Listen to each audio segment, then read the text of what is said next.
What's going on, everybody? Welcome to Recher REACTS. Recher here with you. Happy Wednesday night. Happy hump day to everybody out there. Hope everybody had a good day and you're nice and calm and cool and relaxed and just chilling. And yeah, plenty to get into tonight on the show, including the big trade in the NFL. Matthew Judon getting traded from the New England Patriots to the Atlanta Falcons. We'll get into that. We'll also talk some NHL hockey with the Toronto Maple Leafs changing their captain.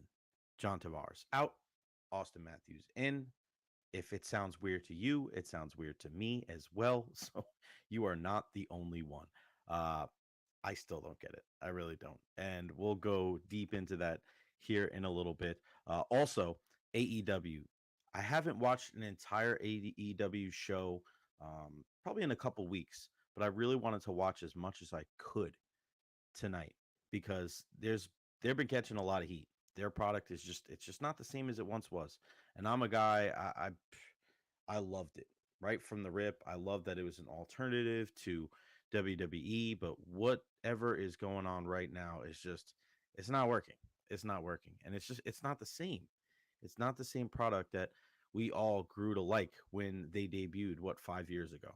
So hopefully they can learn from some of the things that they're doing wrong and fix it because the wrestling world is a whole hell of a lot better when there is competition. And I wouldn't even say necessarily that they're competition for the WWE, but my goodness, some of the things that they're doing, it just makes you scratch your head. So hopefully they'll figure that out. Again, follow me on all social media platforms. You can do that at JRecher everywhere, pretty much everywhere, every social media platform, Facebook, YouTube, Twitch. I'm there. You should be too. Sharing this on all of my social media platforms right now as we speak. And of course, I want to hear from you. Questions, comments, concerns. Let me know how you feel about the topics on the program today. There we go. I don't want you guys to be able to hear me. So share that, and then I'm going to get the heck off of Facebook as well. All right. Come Not leave. Boom. We are good right there. We're off there, and we are back with you. Hopefully, one day this will all be good when I have a producer, director, somebody else can take care of this whole thing, and not me. But until then, it's a one-man band. I got no issues with that whatsoever. All right, let's jump right into it. Matthew Judon, this is the big news in the NFL today, gets traded to the Atlanta Falcons. And we knew when Braylon Trice went down, their third round pick out of Washington, that they were probably going to make a deal. We've been talking about this all week on Jay and Zach. I know my guy T Kraz on the drive has been talking about it as well. But it finally came to fruition. Just shy of 7 o'clock today, the New England Patriots. Adam Schefter announces that the New England Patriots are trading Matthew Judon to the Falcons for a third-round draft pick. Um, Now the question remains like, all right, who's the favorite in the NFC South? And there were some people out there that I think even before the Trice injury, and even before the Matthew Judon deal, thought that the Atlanta Falcons are the favorites in the NFC South. Um, I think people look at who has won the last couple of years, and you say, all right, Tampa Bay Buccaneers. There's probably still some weirdos on the outskirts that are like, well, don't forget about the New Orleans Saints, and nobody in their right mind, not even Panther fans themselves, think that Carolina has any kind of shot of winning the division this year. But I'm seeing some crazy things now on social media when it comes to Matthew Judon to the Atlanta Falcons. And some people saying that forget about the division. Now they're Super Bowl contenders. No, they're not. They are not. And I hate to break it to you. The Tampa Bay Buccaneers are still the favorites in the NFC South. And I'm not just saying that because I live here in Tampa Bay and I work in the Tampa Bay market. Just look around. Just look at what has happened the last couple of years and look at what the Tampa Bay Buccaneers have done to improve themselves from last year to this year. You're still talking about a team in the Atlanta Falcons that still can't rush the quarterback. All right, you're going to rely on a guy like Matthew Judon, who had 4 sacks last year because he tore his biceps. He tore his bicep. So you're telling me that a guy like Matthew Judon, who is now 31 years old, he'll be, 32 tomorrow. So by the time you see this, tomorrow's his birthday. He's going to be 32. So 32 coming off a bicep injury. You think that's going to he's going to automatically come in and get you 15 sacks? Hey, newsflash, she's going to be going up against Tristan Wirfs and Luke Gedeke twice this year, so that's not going to bode well for them. To think Matthew Judon at his age, coming off of that injury, that he's just going to hit the ground running, and all of a sudden he's just going to turn into, the second coming of, who do you like there in Atlanta? John Abraham. Sorry, that's not happening. That's not happening. Could he have a good year? Yeah, he could. But where's the help on the other side? Is Grady Jarrett going to be back to form? Where's his help up the middle?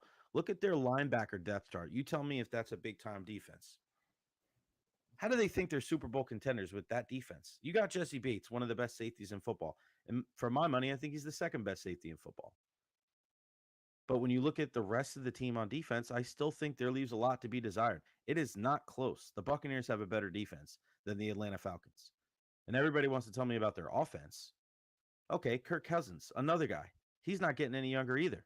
You paid him all that money, but he's also coming off of an Achilles injury. Oh, they got all these weapons, and look at them on paper. We haven't seen the best of Drake London. We haven't seen the best of Kyle Pitts. I know it's only been 1 year, but we haven't necessarily seen the best of Bijan Robinson either. So to look at this Atlanta Falcons team and think they're Super Bowl contenders, I think is just blasphemy. That's crazy. You're not even favorites in the NFC South. You could have used that number 8 draft pick on a defensive player like a Dallas Turner, somebody that can help your pass rush, and then you don't have to trade a third-round pick to go get a guy like Matthew Judon. It's crazy to me to think that the Atlanta Falcons, after this deal, are now the favorites in the NFC South. I'm not buying it. You're also talking about a guy in Raheem Morris, respected around the league, liked around the league, but he still has a lot to prove as a head coach too. Zach Robinson, first-time play caller in the league. Okay. And I know Liam Cohen has that same responsibility with the Tampa Bay Buccaneers, but you also have a guy like Todd Bowles as the head coach. Whether you like Todd or not, there's not many more experienced coaches in the game than Todd Bowles. His defense, when they are right and they are healthy and they're playing with a lead, which it looks like they're going to do this year with that Liam Cohen-led offense, look at the guys that they have on their defense. There's no Levante David walking through the door there in Atlanta. Sorry. Grady Jarrett, yes, coming off injury. I have nothing but respect for him. You got David Onyemata up front. But where's the other pass rushers outside of Matthew Judon? They don't have a Yaya Diaby. They don't even have a young guy like a Chris Braswell, who did really good in the first day of joint practices in Jacksonville against Trevor Lawrence. I'm excited to see what that second-round pick of Alabama can do. So when I look at this deal, yes, does it make the Atlanta Falcons better? Yes. Did they have to make that deal after the Braylon Trice injury? Yes, I think they did. Did the Buccaneers miss out? I wanted the Bucs to go after Hassan Reddick instead of Matthew Judon. I think it's a lot different when you have a guy like Reddick who hasn't missed a game at all in his career due to injury. He's 29 years old, and he's been good, the last 3-4 years, wherever he's been, in 3 different spots: Carolina, Arizona, and Philadelphia. That guy is a sack machine. You look at Matthew Judon, yes, he's had a good career. Solid player. Not taking anything away from him, but he's 32, coming off of a season-ending injury. So you're telling me that the Falcons are the favorites in the NFC South when your number 1 pass rusher and your quarterback are coming off of season-ending injuries? Since when has that worked out well in the National Football League? You have to learn how to win, too. And for everybody looking out here like, oh, yeah, well, Kirk Cousins, and you want to say that he's a Super Bowl contender. Let's look at Kirk Cousins. We'll look it up together. Go ahead right now. Look up Kirk Cousins' stats. Regular season? Probably not too bad, right? Not too bad for old Kirk. Career, 66.9 completion percentage. Thrown for almost 40,000 yards in his career. Can't hate on it. Not one bit. But how about the playoffs? How about the playoffs for old Kirk? Let's see. Postseason. How many games has he played? He's played in 5 games in his entire career. And he's won 1 of them. 1. So Kirk Cousins, who's 1-4 in his postseason career, he's only thrown 5 touchdowns in those 4 games. That's the guy that makes you think that you're going to be Super Bowl contenders? Let's be serious. And go back to 2022, just a couple of years ago, when the Minnesota Vikings had that great year. They were fantastic. How did that season end for them? They lost to the New York Giants at home. Daniel Jones was the quarterback. You guys lost. Kirk Cousins, look at the final play of that game. Go back, YouTube it. Look at the final play of that game where Kirk Cousins throws the ball well short of the sticks. They need a first down. Doesn't even come close. It was very similar to that Aaron Rodgers play years ago in the playoffs against the Bucs where he threw well short of the end zone. It was very similar. Minnesota fans were not too happy that day. That's the guy. That is the guy coming off of injury that is going to give you the confidence, the belief that this team is a Super Bowl contender. I'm not buying it. Not buying it one bit. So you can fill in the blank there however you may please. You could say the Saints, even though I think you're wild, nuts, crazy. Uh, I think you could say the Falcons. I just think you're wrong. You could say the Panthers, but you wouldn't say the Panthers. And then if you were right, you would say the favorites in the NFC South are still the Tampa Bay Buccaneers. All right. Again, follow me on all social media platforms at Recher. We're going Facebook, we're on YouTube, we're going Twitch, a little bit of everywhere, and we're streaming every night right here on Recher Reacts on Facebook, on YouTube, and on Twitter. So feel free to leave a comment below, and we will do what we can to read them here on the program. And like and subscribe on YouTube. Hit that notifications bell so every time you go live, we go live, that you will find out. You'll hear it, and you'll join us for the program. It'll be sometime between 10 and probably 11:30 every night after Monday Night Raw. 11 o'clock it ends, so the Monday night ones are always going to be later, and softball is going to start here soon, so I'm going to have to rush home so I can do these shows after softball because I got to get out there. I got to start moving around again because it's been way too long since I got out there on the field. Okay. This next thing, I just don't quite understand what I saw today up in Toronto.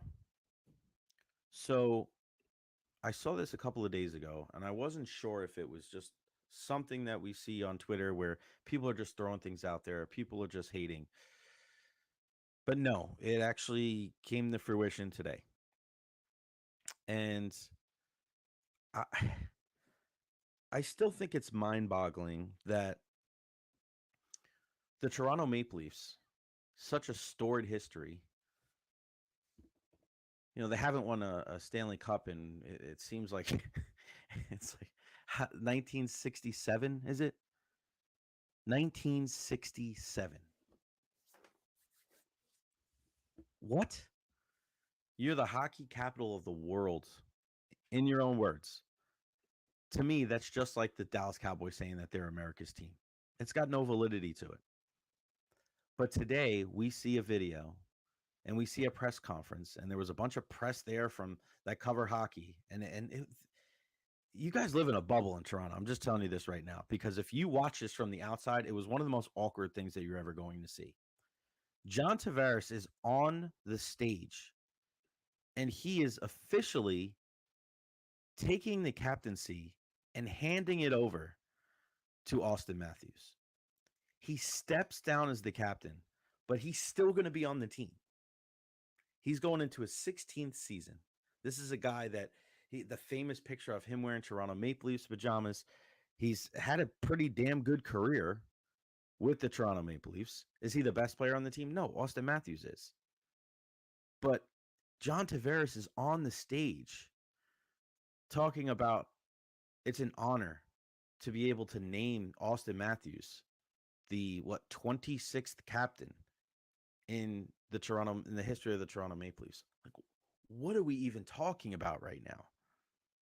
What you saw on TV, what you saw on stage that day was a public castration of John Tavares. He was a scapegoat for everything that has gone wrong with the Toronto Maple Leafs. That's ridiculous. And if you know me, I have been very public in my criticism of John Tavares. And I've gotten pie on my face after those comments I made last year of I would always rock with our 91, Steven Stamkos, over their 91, John Tavares, and then he came out and had a great game. Listen, he's a damn good player. Damn good player. And I hate when you see Toronto struggles. They're always trying to find a scapegoat. It's Sheldon Keefe. It's Mitch Marner. It's John Tavares. And now You turn the captaincy over to Austin Matthews, like this is going to change anything? Why don't you go get a real goaltender? Why don't you go really fortify your blue line so that you're tough to play against instead of tying all your cap money up with Nylander, Tavares, Marner, and Matthews and Riley? That's your decision. The front office's decision. That's not on John Tavares. So the fact that John Tavares had to stand on that stage today, paint on a smile, acting like he was happy about this, that's bull. That's just crap. You want to talk about you're the hockey capital of the world? You do something like, and nobody, and everybody acts like this is okay. Oh yeah, this is a passing of the torch, a changing of the guard. That is not normal. I'm sorry, and it's happened in hockey before. I understand that. I'm not saying that this is unprecedented as far as changing the captaincy, but to make a big spectacle about it and to force John Tavares to be on that stage and to really physically hand over the captaincy over to Austin Matthews. That's the that's not winning. That's not a winning culture. You don't see good teams doing that. That's crap. That's awful. I feel bad for John Tavares. He deserves better than that. That guy has put his best foot forward. That guy got, remember the injury, he took that terrible hit. That guy, blood, sweat, and tears for the Toronto Maple Leafs. And that's how you treat him? I hate the whole scapegoat mentality up there with Toronto, with the city, with the team. They're always looking for somebody to blame. There's always a finger push. It's him. It's him. You know, they're always pointing fingers. If it wasn't for a guy like Ryan O'Reilly a couple years ago, they wouldn't have won that playoff series against the Tampa Bay Lightning. Pretty much an outsider, a guy they acquired at the deadline. He couldn't get out of there fast enough. He signs a deal with Nashville. Ironically enough, that's where Steven Stamkos is at. I saw an interview with Zach Bogosian today, former Tampa Bay Lightning defenseman, but who's also played for the Toronto Maple Leafs. And he was talking about how Mitch Marner catches so much grief for absolutely no reason, that he's a great player and even better human being. And he just goes out there and does whatever he's asked. And yeah, he's had his struggles in the postseason, but who hasn't with Toronto? But everybody always wants to jump on 16. Oh, let's trade Mitch Marner, bring somebody else in here. It's wild to me. You're not living in reality. And this is just another example right here. A public castration of John Tavares. You cut off his balls in front of the media on that stage. It's not right. It is not right. You think this is going to make a difference? Austin Matthews is already one of the best players in the league. He was already a leader. But to do something like this, to shift the captaincy from Tavares to Austin Matthews, you're scapegoating yet again one of your players. You're passing the buck. Where is the ownership, literally and figuratively, for this team? Hey, as a guy that doesn't support the Toronto Maple Leafs, I hope it takes you forever to figure it out. But what I saw on that stage tonight, that is not right. John Tavares, out of all people, I can't believe I'm saying it, he deserves better. Final year of his contract, too. He's not going anywhere. He's still on the Maple Leafs. It's one thing if he was retiring, it's one thing if he went to another team. He's still on the team. And publicly, you made him hand the C over to Austin Matthews. Don't tell me this was we came together and we decided collectively that this was the best for the organization. If you believe that, I've got 3 bridges to sell you here in the Tampa Bay area. No, I don't care what anybody says. I'm not believing that. Not for 1 minute, not for 91 minutes. All right, final thing on the program today. I just wanted to talk a little AEW, All Elite Wrestling. As most of you know, I'm a big wrestling fan. I am. Always have been, always will be. But this AEW, man, it makes me kind of scratch my head. Where have they gone? Like, what has happened? The long-term storyline, the exciting matchups, the clear, concise direction. I just don't see it anymore. And it sucks. I hate it. I'm not one of those AEW haters. I'm not one of those people that think like it's just because there's this weird tribalism when it comes to wrestling. There's people out there that they swear everything that AEW does is gospel and the evil empire, WWE, everything they do is wrong. And then there's the other side that look down at AEW and they're just some fledgling promotion. They're the glorified indies. No, I'm sorry. That's not me. That'll never be me. I love it all. WWE, AEW. Hell, we were at a TNA show last week, and we believe in Joe Hendry. New Japan, Ring of Honor, everything, everything. But what I'm watching with All Elite Wrestling, Tony Khan's got to figure this out because there's so many different moving pieces going on. It's just hard to follow. Who's a babyface? Who's a heel? Who's involved with who? You look at the final match tonight in the main event. You have Brian Danielson, his protege, Wheeler Yuta in the ring against Swerve Strickland, who's the AEW World Champion. I get that. But it seems like for the last couple months, Swerve has kind of been like a babyface. And then Wheeler Yuta, Brian Danielson, John Moxley, Claudio Castagnoli, they're kind of like this heelish Blackpool Combat Club. Is that gone now? And then tonight, it's almost like Swerve's the bad guy. He's the heel, and Daniel Bryan's now the babyface, and we're telling the story about him retiring and his daughter. Like, it is hard to follow. It really is. And it's sad because I want AEW to do well, but they're having some big time issues. And one of my issues is something that I heard from Daniel Bryan in an interview just a couple of weeks ago, where he said, AEW is really focused on wrestling, as to say that WWE is not. Well, I actually counted tonight, and you tell me if this is a show, this is a company that's just focused on wrestling. They had 6 backstage segments, 4 video packages, and an in-ring interview in a 2-hour show. So that's 11 segments that did not contain a wrestling match. And I know one of the backstage segments did start in the back, and it was Jeff Jarrett and also Jay Lethal as they were getting interviewed by Renee Paquette, and that ended up leading to the match between Jay Lethal and Adam Page. I understand that. But still, if you're telling me that this is where the best wrestlers are, and then you have 11 non-wrestling segments in a 2-hour show, listen, you're speaking out of both sides of your mouth. You're just not telling the truth. You need that. I'm not saying that they don't need to be, there's no need for backstage segments. There's no need for video packages. There's no need for in-ring interviews. I'm not saying that. It's the whole kit and caboodle. It's like a soap opera. That's why my dad doesn't understand why I love wrestling, but my mom does. She loves General Hospital. She gets it. She may not like the wrestling, but she understands how I've been invested into it. It's the storylines. It's the arcs. It's the ups and downs. It's the roller coaster of emotion that you feel every single time you turn on the TV or you attend a live event. But if you're sitting there and you're telling me that the in-ring product and the the in-ring product and the outer ring product right now in AEW is anywhere near WWE, you're lying to yourself.